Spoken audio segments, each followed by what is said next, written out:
Bueno, estamos en el capítulo 22 de Shmot, leyendo un conjunto de leyes, y la número 18, el versículo 18 que empezamos hoy, dice: todo aquel que yaciere con animal, morir habrá de ser muerto.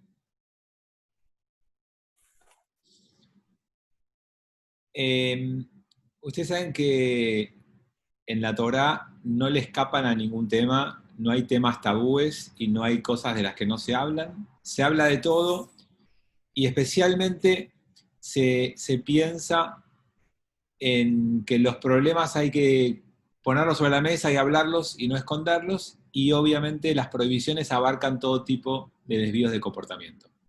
Entonces, como en todos los versículos, vamos a hacer la lectura más literal y la lectura más simbólica. En el primer caso, se refiere obviamente a la zoofilia, que a uno tal vez le parezca algo impensado o algo fuera de lo lógico y normal, pero en algunas regiones, en algunos momentos y en algunos lugares es una práctica, o fue una práctica más común de lo que uno a veces se imagina. Entonces, si la Torá cuida la vida, y no solamente la vida humana, y protege a los débiles, los animales para un ser humano es alguien más débil, alguien que el ser humano está por encima. Entonces, cuidar derechos de los animales es cuidar a los más débiles. Entonces, acá hay una imagen de alguien fuerte sometiendo a alguien más débil que él, que es una imagen típica de la Torá. Con esto me quiero meter un segundito en algo que planteó Yuval Harari en su último libro. No sé si alguno leyó alguno de los libros de Harari. Son recomendables, aunque tienen cosas para mí muy alejadas de la realidad posible cuando intenta definir un futuro, pero tiene una mirada interesante y obviamente es uno de los bestsellers del momento. Hay 3 libros de él muy accesibles, los 2 son muy largos, pero son de buena lectura. Homo Deus, Homo Sapiens y 21, no me acuerdo 21 qué para el siglo XXI, 21 algo. Ahí Tomás se acordó y lo está diciendo. Lecciones, 21 lecciones para el siglo XXI. Gracias. Entonces, Maru también, perdón. Entonces, ¿qué dice él? Yuval Harari dice que lo que viene en el mundo en los próximos años es que se empiece a legislar por los derechos de de los animales. Que la manera en la que se está criando los animales en los lugares del mundo que intentan solamente maximizar sus ganancias es una aberración que dentro de unos años o dentro de algunas décadas nos va a parecer tan grave como cuando miramos para atrás y vemos la esclavitud.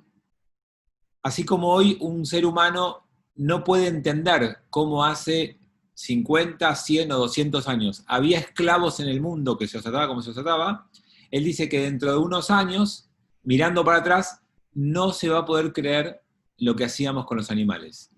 Si ustedes conocen un poquito del tema, hay muchos lugares donde los animales, desde que nacen hasta que son sacrificados, no tienen ninguna posibilidad de movimiento ni de nada. Están encerrados, fijos, de una manera súper explotadora. Entonces, por un lado, él dice que va a haber un avance de los vegetarianos, de la gente que no esté más dispuesta a matar animales. Y en todo caso, para el resto, habrá una legislación que proteja a los animales. Entonces, si pensamos en cuáles son las implicancias de este versículo en el mundo de hoy, tiene que ver con eso, con entender que aunque los llamemos y los consideremos animales, igual tienen derechos para ser protegidos. En el mundo más simbólico del versículo, en la interpretación distinta del versículo para nosotros hoy en día, para mí acá hay algo que, si bien es obvio y evidente, también es algo que sigue súper vigente y actual. Ustedes saben que en la tradición judía y en la Torá especialmente, amar al otro se dice la da'at, que el verbo es conocer. Acuérdense que Adán conoció a Eva y Eva quedó embarazada. Entonces, el acto de hacer el amor con otro ser, se usa la palabra conocer. Y los rabinos terminan diciendo que tener relaciones sexuales con la otra persona es el conocimiento más profundo que podés lograr con esa otra persona. El mundo posmoderno en el que vivimos degradó el acto sexual a punto tal que se perdió esa idea y el acto sexual pasa a ser desde un juego, un permitido, un acto, un touch and go, un acto así absolutamente liviano y, sobre todo, un acto que no te compromete a ningún conocimiento profundo de la otra persona. Y en términos de nuestro versículo, uno podría decir que cuando conoces al otro, tenés una relación sexual y de amor con la otra persona. Cuando no, el otro pasa a ser un animal. Y cuando el otro pasa a ser un animal, esa relación sexual está prohibida en la Torá. No debiéramos tener relaciones sexuales simplemente porque hay que atender la necesidad y las ganas. El acto sexual es la conclusión de un conocimiento, de un amor y de un encuentro con la otra persona. Y no hay que tratar al otro como si fuera un animal, en donde el objetivo es me acuesto y listo, y no tengo ningún tipo de vínculo con esa persona. Creo que tengo algunos chats. Seguramente ya lo explicaste, pero si la vida es un bien supremo, ¿por qué hay tantos hechos con pena de muerte? Bueno, lo que fuimos hablando acá, Osvaldo, es que cuando querés construir una sociedad, hay gente que hace cosas que lo deja afuera de la sociedad. Y que en la interpretación que hacemos nosotros de la Torá, la pena de muerte es la pena de muerte social. Esa persona no puede seguir conviviendo en ese marco social. Cuando uno hace determinadas cosas que lo dejan afuera, hay que saber que uno no es más parte de esa sociedad, porque vivir en sociedad implica asumir ciertos compromisos y responsabilidades, y más allá que uno pueda equivocarse o transgredir algunos de esos caminos, hay cosas que son esenciales y que te alejan de esa sociedad. Eva dice, estamos en el siglo XXI cuando todo es touch and go.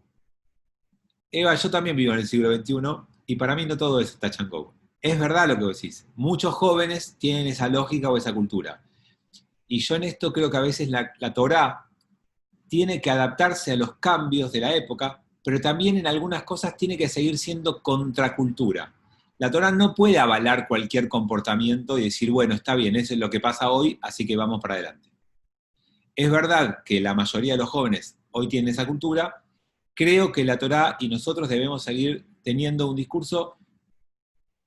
No creo que el discurso es virgen hasta el matrimonio. No creo que esa sea la contracultura, porque eso no es una viabilidad en el siglo XXI, salvo que vivan encerrados en reductos ultraortodoxos, donde no hay contacto con el exterior. Pero sí uno puede seguir esperando y pidiendo que el acto sexual sea conclusión de un proceso de acercamiento, de conocimiento y de enamoramiento, y no un juego, algo a ver qué onda, veamos que si hay química, y después vemos. Me parece que uno ahí puede seguir sosteniendo, ¿no? Tomás dice, pero no hay que verlo en el contexto de esa época. Por eso hicimos la interpretación literal, que en el momento era no abusar de animales, y hoy en día le damos una interpretación distinta. ¿A eso te referís, Tomás?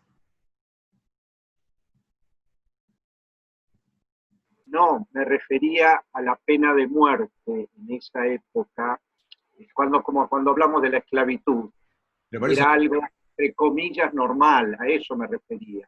pero, y, A la, y me hoy, refería a la pregunta de Osvaldo, claro, concretamente. y hoy en día la pena de muerte para mí es muerte comunitaria, muerte social. La persona que viola ciertas principios y transgrede abiertamente ciertas cosas, hay que excluirlo del marco, de ese ámbito donde uno quiere construir una comunidad sagrada, un ámbito donde uno quiera desarrollarse y vivir de acuerdo a sus principios, ¿no?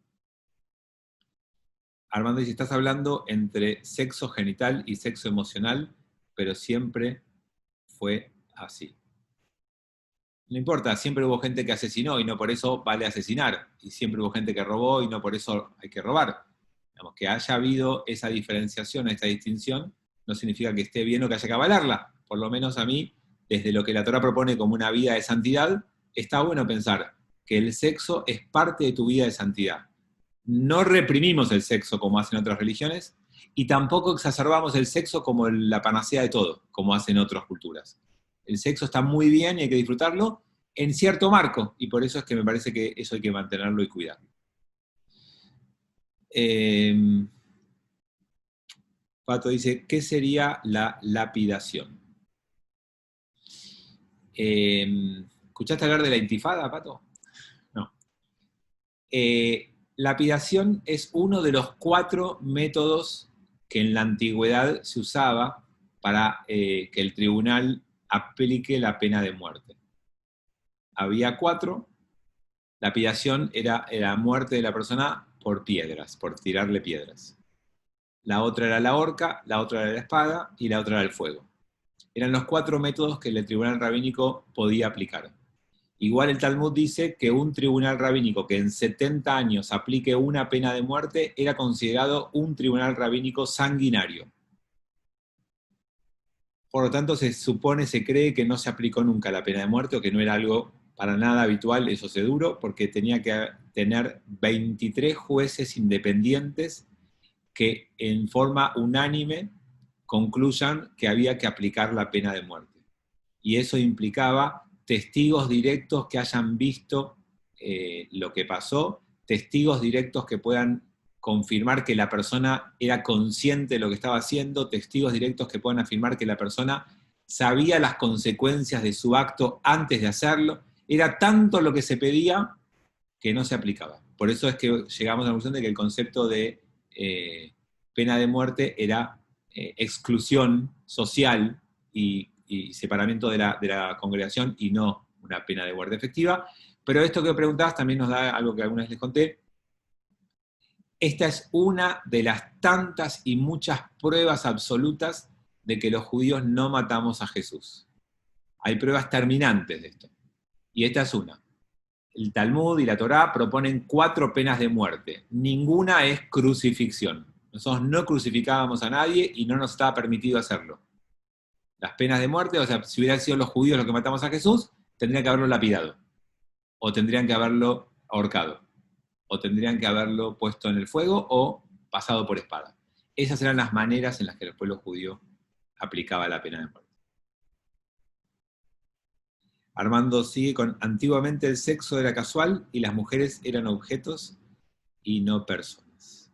No coincido, Armando. Antiguamente y actualmente hay gente que trataba a la mujer como objeto y gente que no. Para Abraham, en la historia que leemos, que tiene 4.000 historias, Sara no era un objeto. Para Jacob y para Isaac, lo mismo con sus mujeres. La idea del objeto la mujer como objeto es una idea posterior, cultural y de época.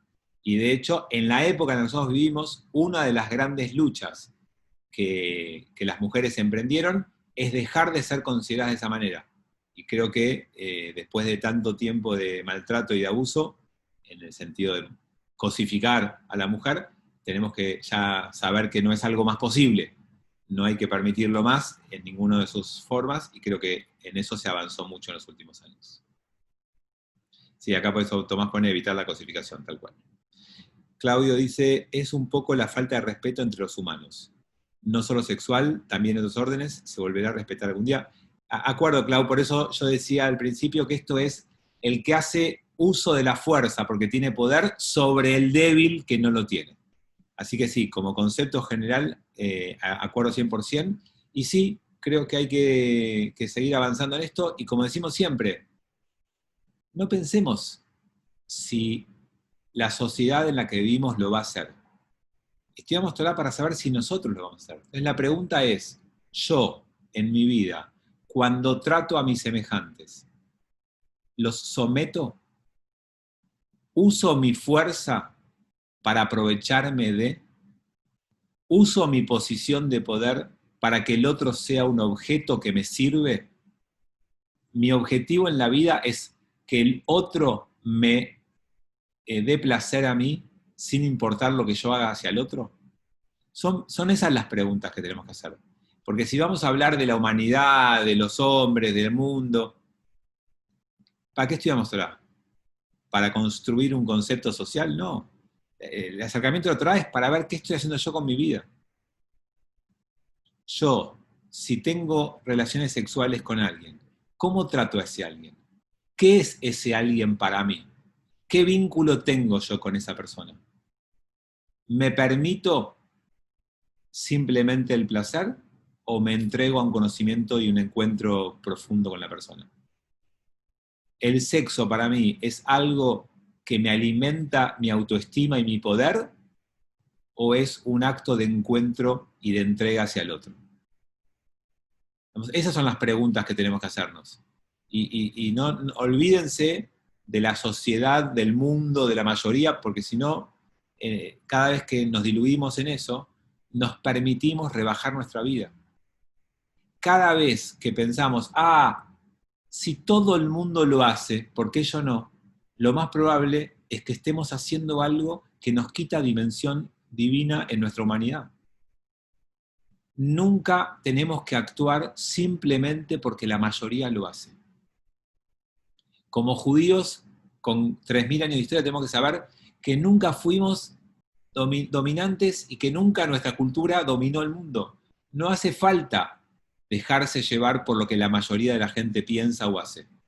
Ser judío es, acuérdense de Abraham, ser judío es mantener tu idea aunque la mayoría del mundo piense distinto.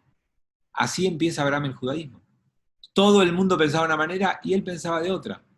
Y él también podía haber dicho, si todos creen en ídolos, dale que va. Y no hizo eso.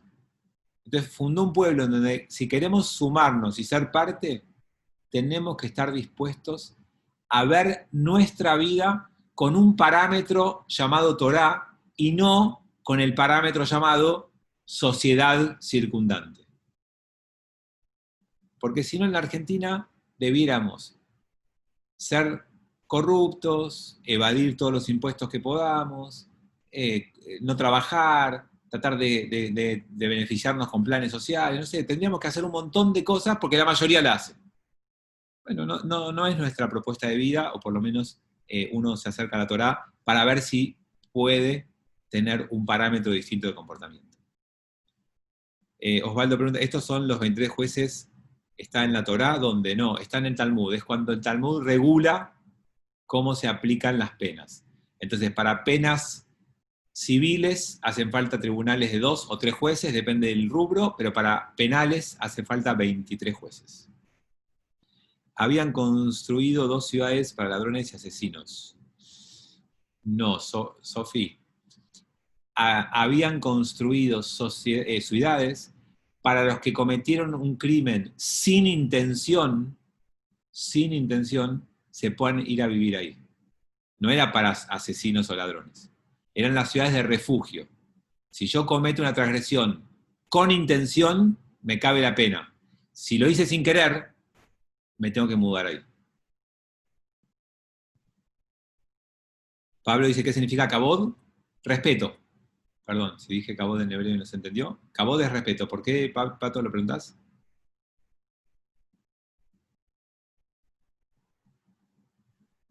No, creí que era honor y era como que la relación con un animal es todo lo contrario a caboda, honor. Es lo más bajo que puede tener un humano. Sí, está bien. Kabod es honor también, sí, es la misma palabra. Ok. ¿Y qué lo traes? Para usarlo No, como... estaba pensando a mí y me surgió caboda y no me acordaba que era, si era respeto, si era honor o no. Todos los que nos rodean en el mundo, sean personas, sean animales, necesitan y merecen kabod. cada uno debe ser respetado. Por eso hay leyes de no hacer sufrir a los animales, digamos, la Torá se ocupa de todos sus ámbitos para enseñarnos que hay que ser respetuosos con todos. Fabián, ¿te puedo decir algo? Hola. Sí, dale, Armando, sí. En la antigüedad, lo que yo decía era que el sexo, no digo en la sociedad judía, en todas las sociedades el sexo era casual y la mujer era un objeto, era una esclava. Recién ahora, con el touch and go, es donde la mujer se emancipa. O sea, donde la mujer hace lo que quiere cuando quiere. Antes no podía. O sea, hay un cambio en el cual la mujer deja de ser esclava, deja de ser un objeto de placer para el otro y pasa a ser una persona que decide lo que quiere hacer. Esa es mi visión, es como yo lo veo. No sé si está bien o mal, es así. No, yo no coincido para nada con esa visión, y para mí la prueba más grande es que si la Torá tiene que hacer una ley tan dura para el adulterio y penar con una pena tan grave al adulterio, como la muerte por un lado, y como que el hijo producto de esa relación nunca más va a ingresar al pueblo judío, es porque había adulterio. Y si había adulterio significa que había mujeres que estaban casadas con hombres y que decidían libremente tener relaciones sexuales con otro hombre y engañar a su marido. Si tenemos esas leyes es porque eso pasaba. Por más que cultural Sí. no se aceptaba que la mujer tenga relaciones con hombres porque la mujer tenía que ser casta y pura, no era la realidad. Las mujeres tenían sexo como los hombres. La diferencia es que el hombre iba al bar y lo contaba públicamente y la mujer no se lo contaba a nadie. Pero para que el hombre pueda ir y vanagloriarse y decir, sí, me acosté con esa mujer que no es mi esposa, es porque hubo una mujer que no era la esposa que también estuvo dispuesta a acostarse. No siempre era por la fuerza, por la violencia o por la plata. Entonces, a veces lo que está arriba de la sociedad es lo que culturalmente la sociedad tolera, pero eso no significa que no pasen cosas por debajo de la sociedad. Y cuando hay prohibiciones severas es porque esas cosas pasaban. Entonces yo no creo. Sí entiendo lo que decís, Armando, y coincido que la mujer en el siglo XXI, que se siente liberada, siente que puede tener los mismos permisos que el hombre para lo sexual. Y lo que yo digo con esto es que la Torá te dice al hombre y a la mujer que el sexo es otra cosa. No es esa experiencia para hacer el que tenga ganas. ¿Se entiende? Esa es la propuesta de vida de santidad de la Torá. Tomás pregunta por los 71 jueces del Sanedrín. El Sanedrín, con sus 71 miembros, lo que es el poder legislativo, no judicial. El Sanedrín se encarga, con sus miembros, de interpretar y de implementar las leyes. Mariano, ¿cómo penaban otra cosa que pena de muerte?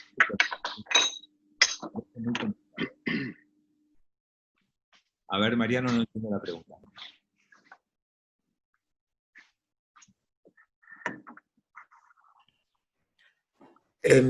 No, lo que decía es que si se requería la unidad de 23 jueces para la pena de muerte, otras cosas que no eran pena de muerte, si requerían también esa unidad o había otra forma, porque si no, nunca podían condenar nada con unanimidad de 23 jueces. No, por eso dije solo eso para casos penales. En los civiles y en los comerciales, cuando había un hecho para resolver en lo civil o en lo comercial, 3 jueces estaban y en algunos casos 2. Y se decidía... Está bien, pero cuando decís penal, ¿es solo pena de muerte? Sí. ¿No había otra? No, okay. No, el resto, si había cualquier otra situación, 3 jueces, 2-1 desempataban y se ponía una pena que era pagar, reparar, hacerte cargo o algún tipo de prisión. Todo eso era con 2 o 3 jueces. De ahí Mamzer, tal cual eso dijimos hace un ratito. Y Sofi, ¿cómo se llama al hijo producto de una infidelidad? Ya lo contestó Claudio antes, Mamzer. Que no es hijo producto de una infidelidad, ojo. Es producto de la infidelidad de una mujer casada. Digo esto porque... Perdón, Rebe, lo escribí para hacerlo más rápido. No, yo me aclaro todo, porque todos lo recuerdan. Perdón. Y un hombre tiene una mujer, esposa, casado formalmente, y tiene sexo con una chica soltera, y esa chica queda embarazada y tiene un hijo, ese hijo no es mamzer. Solo es mamzer cuando la mujer casada con un hombre queda embarazada de otro. Esa es la definición. Bueno, avancemos con la Torá, que leímos uno solo. Estoy en el 19. El que sacrificare para ídolos será muerto, excepto para Adonai, a él solo. Bueno, claramente estamos en los casos en los que... Esperen que...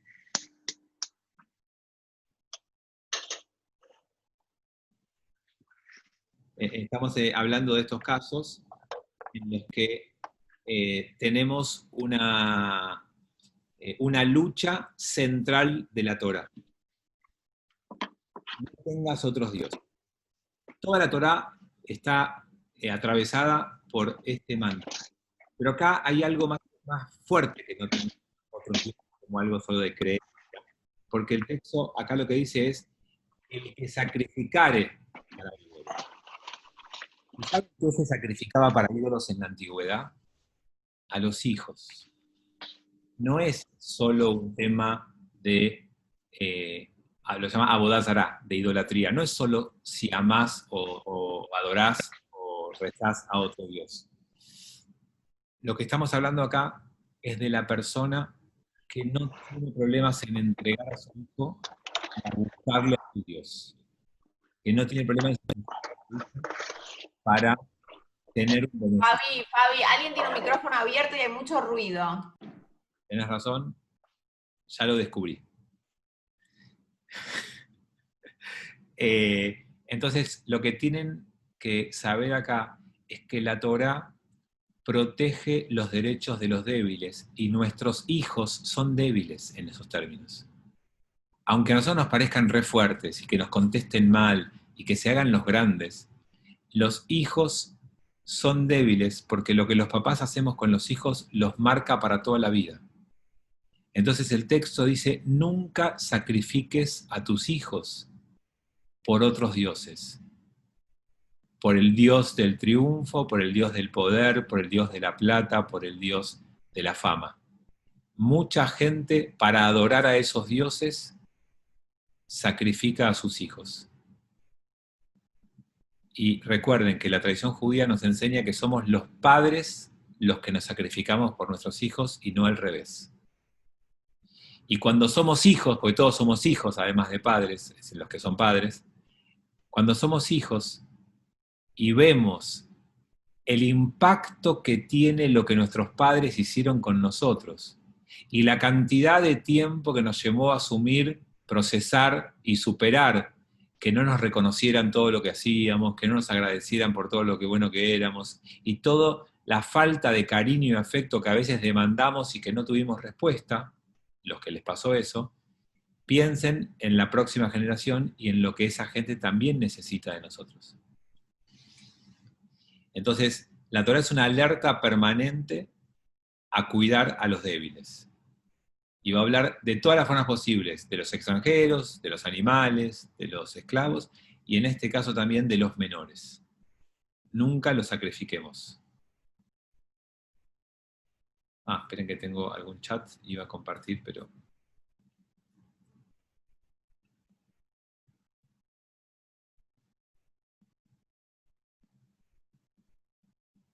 Perdón, Armando, ¿cómo es la prohibición? Me perdí. Se cortó cuando lo hablabas, porque estaba mal el micrófono.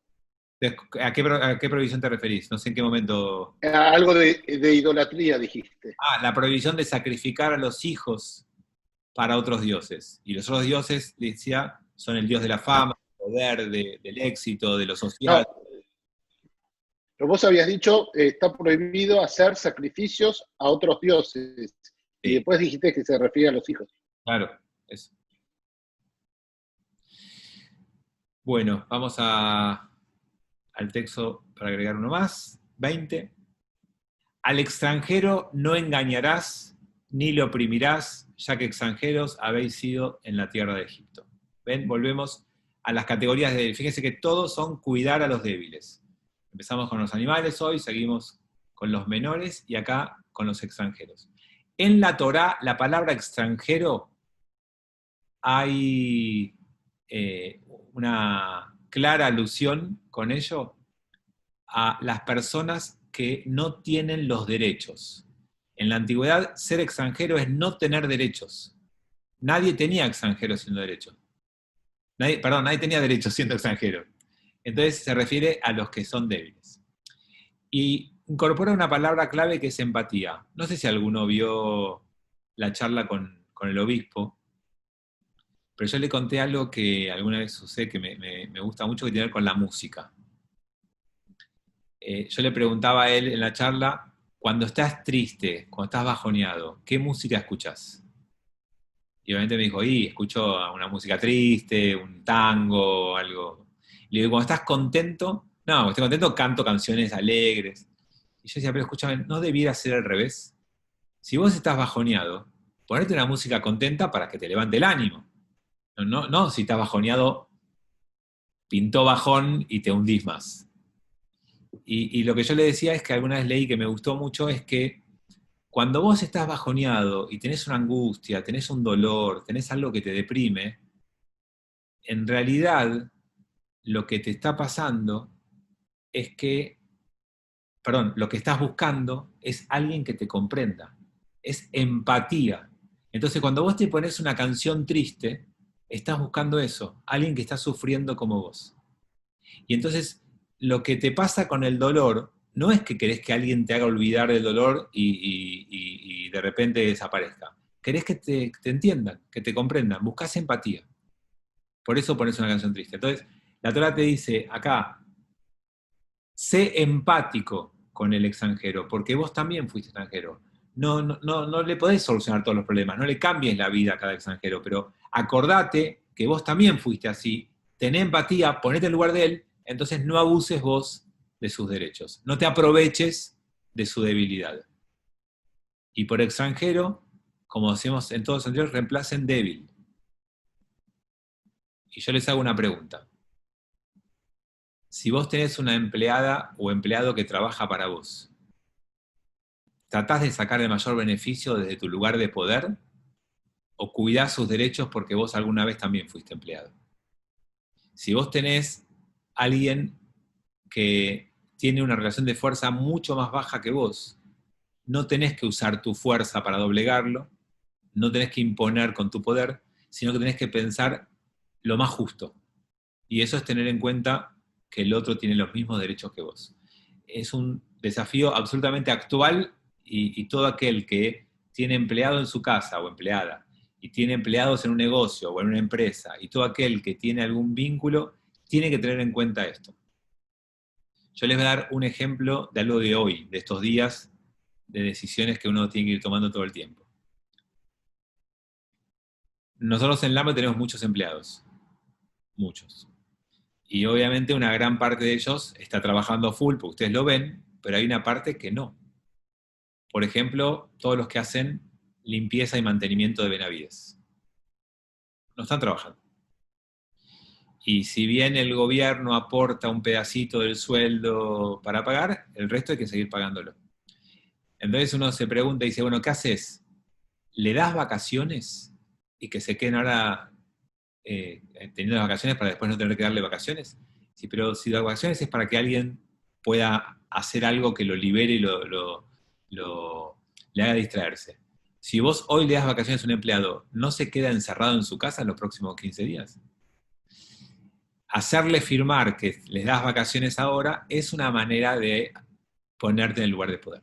Después, si podés pagar o no los sueldos es otro tema, pero no obligar a un empleado a tomar vacaciones las próximas 2 semanas y quedarse encerrado en su casa es un ejemplo de no abusar de ese lugar de poder. Después, obviamente, hay situaciones que el empleador no puede pagar y tiene que llegar a un arreglo con los empleados, ¿no? No, está claro eso. Pero no hay que abusar de la debilidad del otro. ¿Tengo algún chat? ¿Por qué es necesario ¿por qué es necesario dar el ejemplo de Egipto? ¿No era suficiente la primera parte? Como vos siempre decís que todo lo que está escrito en la Torá tiene un motivo. Sí, primero por esa razón de que lo que se pide de vos es que seas empático, que vos sepas que vos viviste lo mismo y que vos podés entender al otro desde tu propia vivencia. Porque según la tradición judía, todos fuimos esclavos en Egipto, y entonces es algo que te remite a vos. Y segundo, algo más para agregar, ya que Tomás trae este tema, es que la Torá permanentemente nos quiere hacer humildes, y recordarnos que venimos de la esclavitud de Egipto trabaja nuestra humildad permanentemente. ¿Qué significa esto en términos de hoy? Todo aquel que haya logrado en algún momento de su vida una situación mejor que la que empezó, tiene que recordar siempre dónde empezó. No para realzar su éxito, sino para empatizar con los que menos tienen, porque en algún momento nosotros también estamos ahí. O sea, tenemos que ser siempre conscientes del lugar del que partimos para no creernos que somos superiores a nadie. Volvemos a compartir pantalla.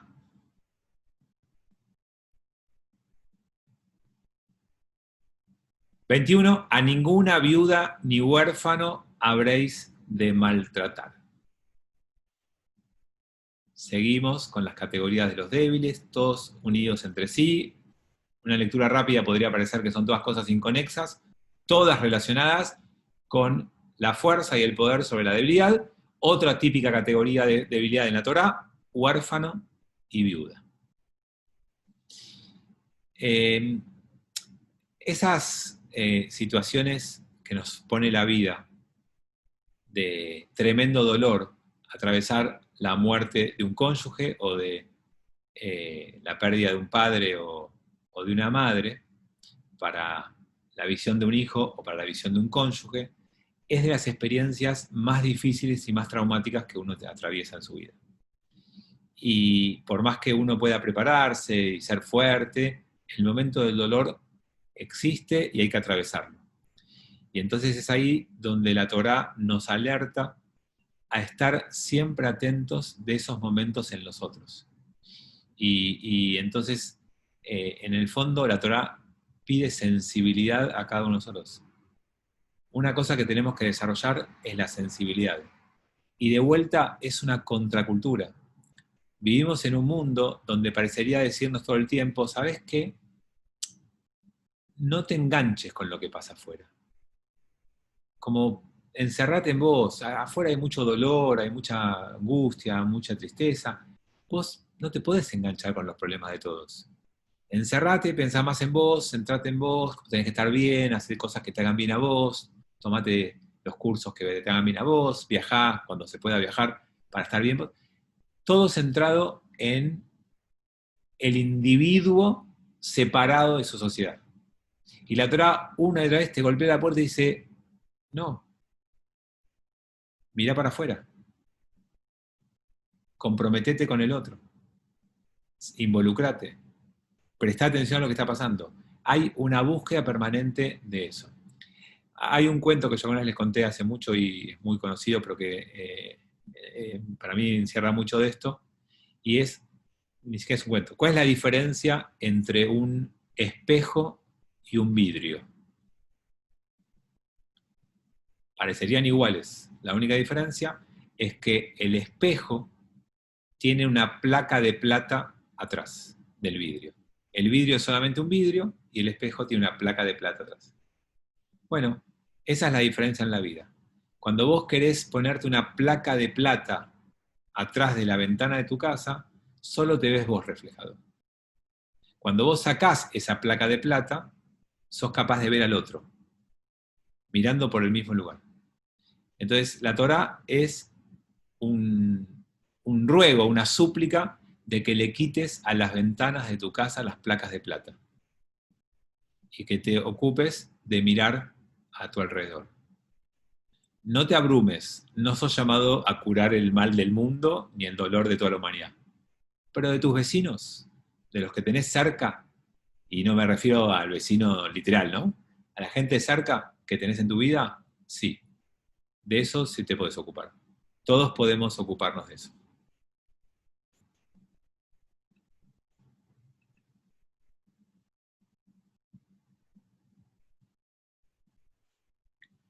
Si maltratar, los maltratares a él, pues si clamar, clamare a mí, escuchar, habré de escuchar su clamor.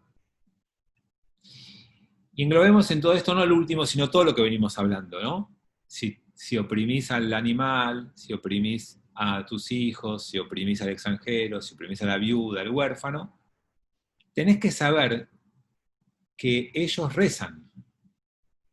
Y que si ellos rezan, Dios los va a escuchar. Y si Dios los va a escuchar, algo tiene que hacer con eso que le están pidiendo.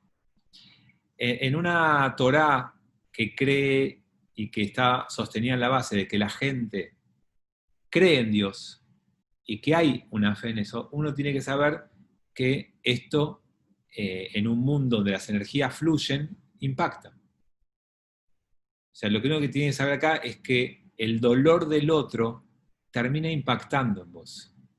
En términos de la Torá literales es porque esa persona reza a Dios, Dios te castiga, o Dios se la agarra con vos. Pero en términos energéticos también pasa lo mismo. Es difícil vivir bien vos cuando los que te rodean están mal, y están mal demandándote a vos, criticándote a vos. No se puede vivir bien en ese ámbito. Quedás atrapado en una energía que no fluye bien. Entonces uno tiene que estar atento a la construcción de un ámbito de vida que esté bueno. Y eso implica ocuparme de mí y estar atento a los que me rodean. Y todos necesitamos tener un buen entorno. Justo ahora están en los medios el tema del entorno de Maradona, el entorno de Maradona. No sé si alguno escuchó, pero bueno, es todo un análisis de entorno de Maradona. Bueno, Maradona no es el único que tiene entorno. Todos tenemos entorno. Y la pregunta es, ¿cuánto cuidamos nuestro entorno? ¿Cuánto le ponemos a la elección de un buen entorno? ¿Cómo elegimos quién es nuestro entorno? Y acá donde la Torá nos pide que tengamos en cuenta que eso influye en nosotros, porque las energías o los rezos circulan y eso me afecta a mí en mi vida.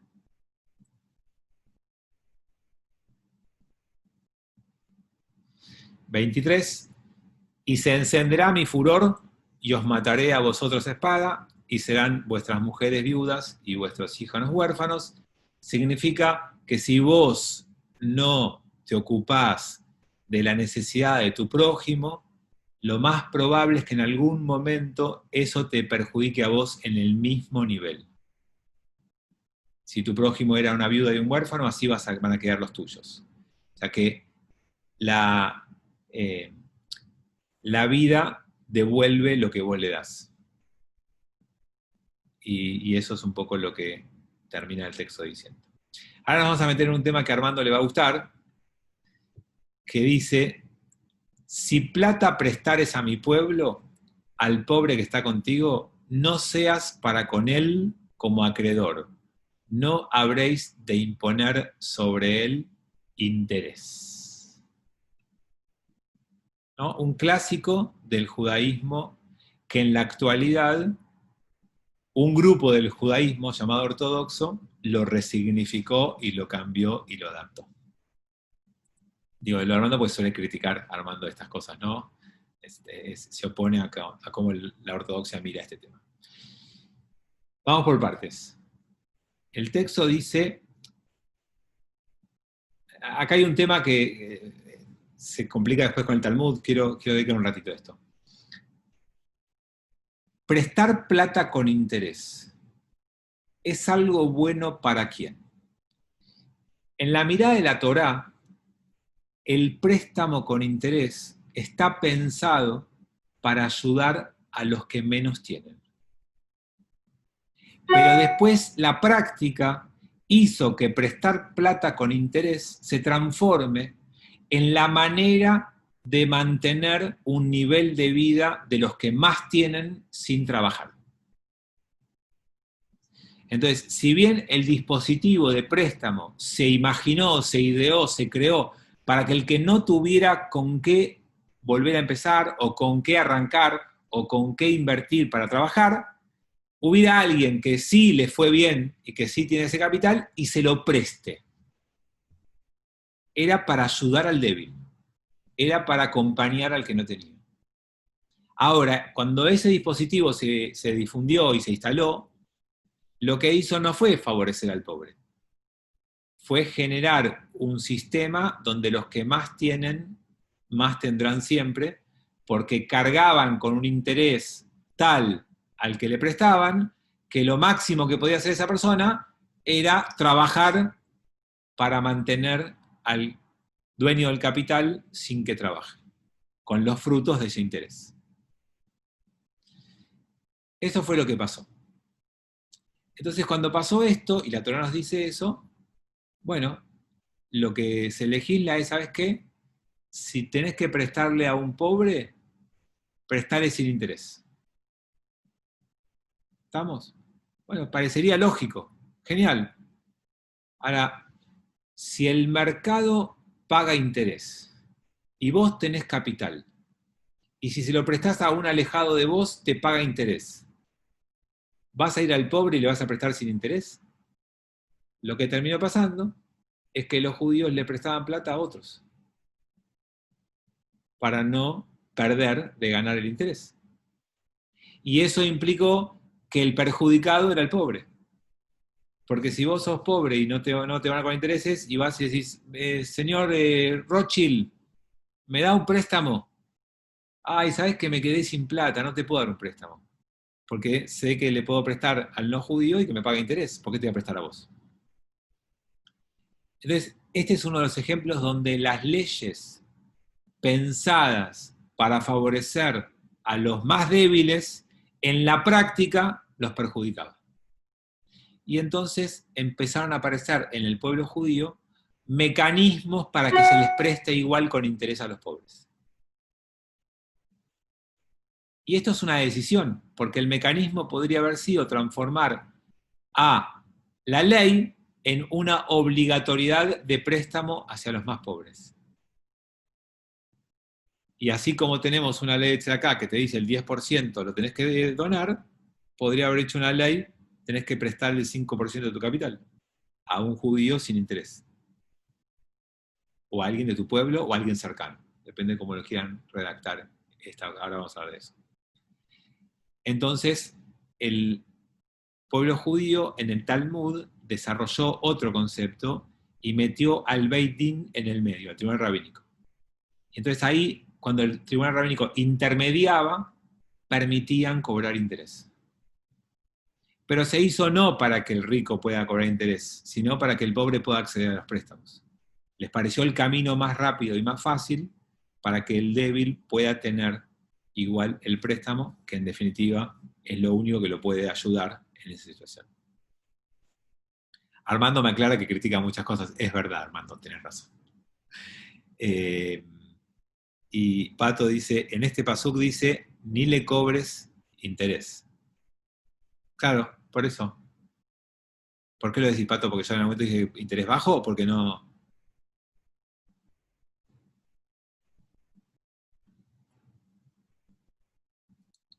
Dice que no lo presiones para cobrar ni le cobres interés. O sea, no le podés cobrar interés, ni bajo, ni alto. Está prohibido. No, al judío, ahora vamos a ver cómo se interprete, no se puede. Está prohibido. El cobro de interés está prohibido. Perfecto. Está prohibido rotundamente. Ni bajo, ni alto, ni... Correcto. El concepto de cobrar interés está prohibido. Pero vamos a ver al hebreo.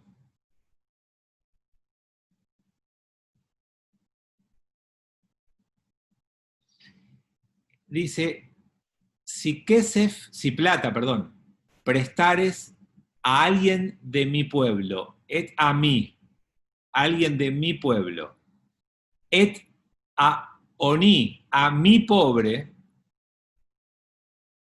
que está con vos, no le podés cobrar, no lo podés dar como un acreedor, no le podés poner interés. Dos palabras, a mi pueblo y a tu pobre, y a mi pobre, a mi pueblo y a mi pobre. Uno puede decir, bueno, ¿mi pueblo cuál es? No dice el pueblo tuyo, el pueblo de Dios. Es Dios que está hablando, a mi pueblo. Entonces, por eso algunos interpretamos que todos los pueblos son pueblos de Dios y que no se puede, esta ley es para todos los pueblos, no para unos. Y otros interpretan, no, mi pueblo es el pueblo de Israel. Pero me quiero quedar más con mi pobre. Cuando consideres que el pobre es tuyo, lo vas a tratar de otra manera. Tenés que entender que el vínculo que te une a esa otra persona es un vínculo de pertenencia mutua, es un vínculo de cercanía. No es un lejano, no es un extraño, es mi pobre. Y la mejor manera para empezar a entender que hace falta involucrarse es considerarte responsable de esa pobreza. Aunque pienses que no hiciste nada, es tu pobre. Y como el interés se prohibió acá, esta creatividad rabínica lo que hizo fue lo siguiente. Yo tengo capital. Mentira, ¿no? Pero supongamos. Yo tengo capital y viene alguien y me pide un préstamo. Y yo le digo, ¿qué vas a hacer con la plata? Bueno, la voy a invertir en un taller mecánico. Ok, no te presto plata. Me asocio en tu taller mecánico. Soy socio. Yo pongo el capital, vos pones el trabajo y de lo producido por el taller mecánico yo me llevo tal porcentaje y vos tal porcentaje. O sea, transformás el crédito con interés en una sociedad comercial. Si esto realmente es así, es un paso adelante, porque en realidad te involucrás. Ahora, no es que vos cobrás intereses, le vaya como le vaya al negocio. Vos sos socio, si el negocio produce, un porcentaje es para vos y otro es para el que trabaja, y si el negocio no produce, no cobrás. El interés, vos cobrás, le vaya como le vaya a la persona que te pide la plata. Esa es la diferencia. Entonces, no es un tema de truco. No es que si te presto la plata como si fuera un interés, no hay que hacer un truco, hay que cambiar el concepto.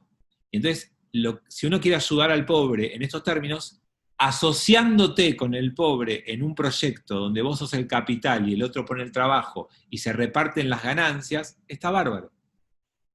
Eso es un modelo sano. Ahora, si vos le prestás, le estás diciendo, no me importa cómo te va, no me importa si vendés, no me importa si hay pandemia, yo quiero todos los meses el 2%. Eso es lo que está prohibido. Entonces, ¿qué hay atrás de esto? ¿Y qué nos dice hoy a nosotros esto, más allá de que todos podemos ser prestamistas o necesitar un préstamo? Más allá de eso. Lo que está atrás de esto, en este relato, es que hay gente que quiere en la vida usar su energía creativa para hacer cosas. Y hay gente que quiere que otros hagan cosas para uno. Y uno quiere tener el beneficio de lo que hacen los otros. En lugar de uno involucrarse y hacer, quiere simplemente que otros hagan por uno. El modelo del préstamo con interés espiritual es aquella persona que solo piensa en qué me puede dar a mí el otro sin que yo haga nada o haga lo menos posible. Es la ley del menor esfuerzo. Es la intención de beneficiarme sin involucrarme. Entonces, la respuesta rabínica cuando dice, no, ¿sabes qué? Asociate. No es como vemos hoy en el mundo que nos toca vivir, un truco, como suele contarlo Armando. No es un truco para prestarte igual, es un cambio de concepto. ¿Sabes qué? Juntate con el otro y hagan algo juntos. No te beneficies del trabajo del otro. Sumate al trabajo del otro. No trates de extraer algo. Fíjate qué podés dar vos. Cómo sos vos parte de, cómo te involucras. No mires de costado, de afuera, sumate. Tengo un par de chats. Claudio dice, debería existir una diferencia. ¿Presto para un proyecto o presto para comer? ¿Para alquilar o estudio de hijos? Bien. ¿Sabes cuál es la diferencia, Claudio? Que el que no tiene para comer lo tiene que resolver la Keilah con la donación del 10% de la gente. No hay que prestar para comer. Que la gente tenga para comer es responsabilidad de la comunidad. No es función de un prestamista. Cuando el modelo comunitario se arma y se pide el 10% de donación, es para que a nadie le falte techo, comida o educación. Esas son responsabilidades de la congregación. En la tradición judía siempre fue así. No tenés para comer, andá a la cupá y pedí. No tenés para dónde vivir, andá y que te ayuden con la vivienda. Y no tengo para pagar a mis hijos, que estudien gratis. Eso es función comunitaria. El préstamo es una herramienta para que alguien empobrecido pueda volver a ejercer la laboral. Y esa es la diferencia. En la Torá no se habla de préstamos para comer. Y Tomás dice, es lo mismo que hablamos el otro día de cuando le prestás a un amigo. Sí, igual creo que lo hablábamos por el tema de cómo no pelearte, ¿no? en el préstamo.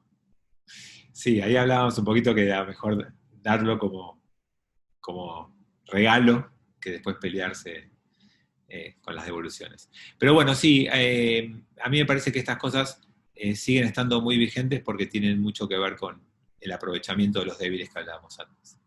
Vamos a leer uno más. Si prendares la vestimenta de tu prójimo, antes de la puesta del sol habrás de devolvérselo. Ya que ella sola es su cobertura, ella es su ropa para su piel, ¿en qué habrá de dormir? Y ocurrirá que cuando clame a mí, yo lo escucharé, ya que compasivo soy yo. Este es el último que vamos a ver hoy. Cuando vos haces un préstamo, el préstamo puede ser hipotecario, prendario, eso tiene que ver con la garantía de devolución del préstamo. Cuando es hipotecario es porque vos ponés un bien inmueble como garantía del préstamo. Cuando es prendario es porque pones un bien mueble para garantía del préstamo. Puede ser una prenda de vestir en la antigüedad, que era un bien un poco más valuado que hoy, o puede ser hoy cuando pones un auto o cuando pones algún bien, una máquina, como garantía. Lo que el texto dice es que cuando vos sos el acreedor, el que presta, y el que no tiene el capital, necesita tu ayuda, y está dispuesto a darte algo que para él es esencial, no lo podés tomar. Vos no le podés sacar a alguien su herramienta de vida o lo que necesita para que vos te quedes tranquilo que el crédito se te va a devolver. La Torá vuelve a poner la lupa sobre la debilidad del otro.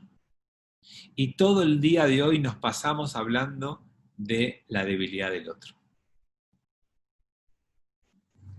Entonces yo quiero que cerremos el encuentro de hoy con esta idea. El mundo posmoderno busca permanentemente la debilidad del otro. Nos regocijamos encontrando los puntos débiles de otros. Y muchas veces simplemente por la miseria de que es el camino más corto para elevarte vos.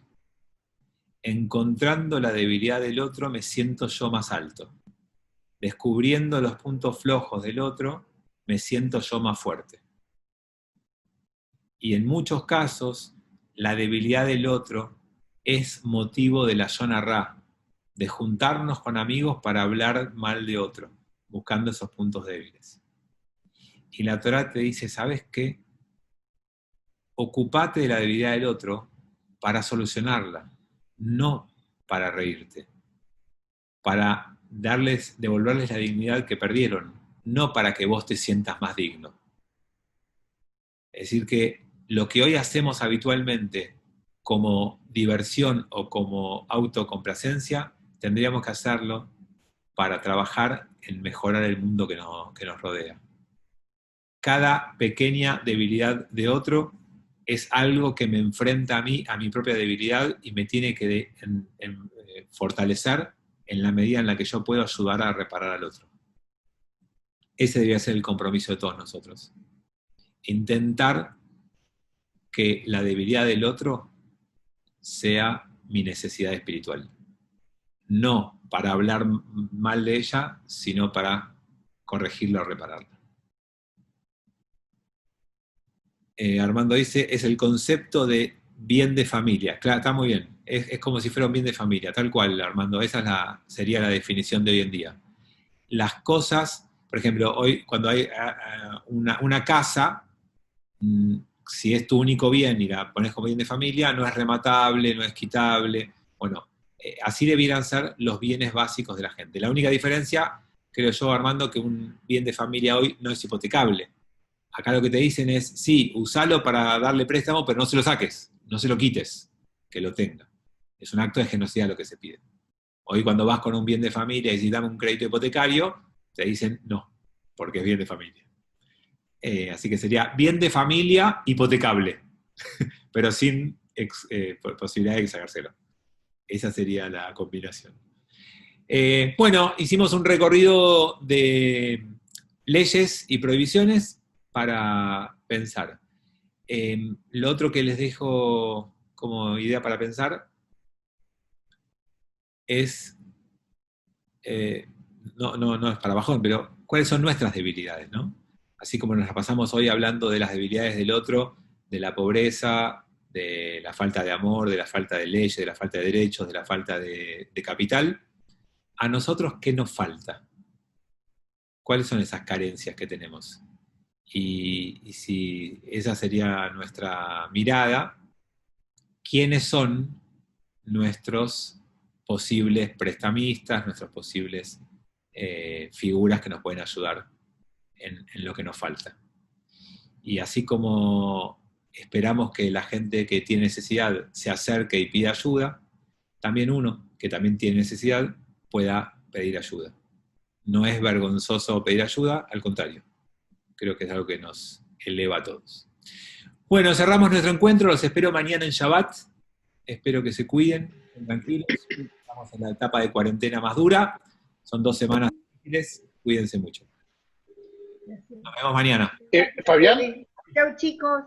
Fabián, una pregunta. Hola. Te escucho.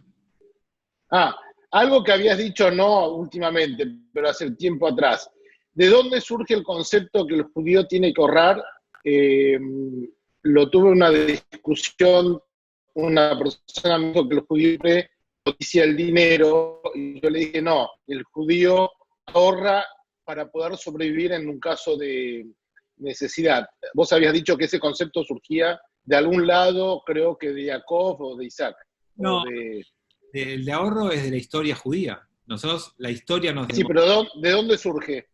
No es que... ¿De dónde surge que siempre hay que tener para poder escapar? Habías dicho que los judíos de Venezuela, justamente porque ahorraban, se pudieron escapar y pasarla mejor que los venezolanos y los no judíos. Como ejemplo habías dado. ¿De dónde surge eso? No recuerdo la charla que tuvimos.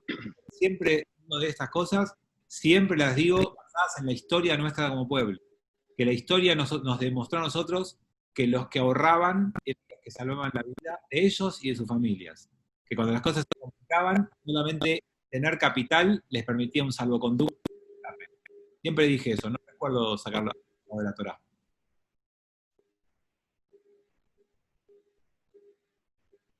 ¿Está bien? Era por el tema de Isaac que juntó para... de Jacob, que Jacob juntó para irse de su suegro. Sí, pero eso no significa que todos tengamos que hacer lo mismo. Jacob lo hizo, sí, trabajó 20 años y se pudo ir con bienes. Pero no es que sea, digamos, Abraham también cuando fue a Egipto trabajó y volvió con muchos bienes cuando fue por pobreza en la tierra. Pero eso no significa que de ahí surja un mandato que todos tenemos que ahorrar. No un mandato, pero un concepto, una recomendación. Para mí, por eso, yo, que lo dije muchas veces en mi vida, lo recuerdo bien, siempre hablo en función de la historia de nuestro pueblo y lo que aprendimos de nuestra historia. Tomás quiere decir.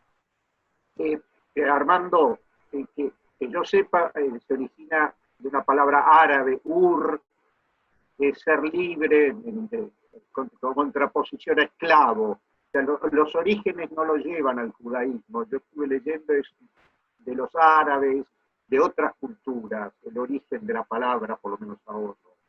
Entonces, aparentemente, nunca mencionan a la Biblia o la Torá como origen del ahorro. No, yo lo tengo como concepto histórico. Bueno, que estén bien. Shabbat Shalom para mañana. Shabbat Shalom, Rebe. Chau, chicos. Chau.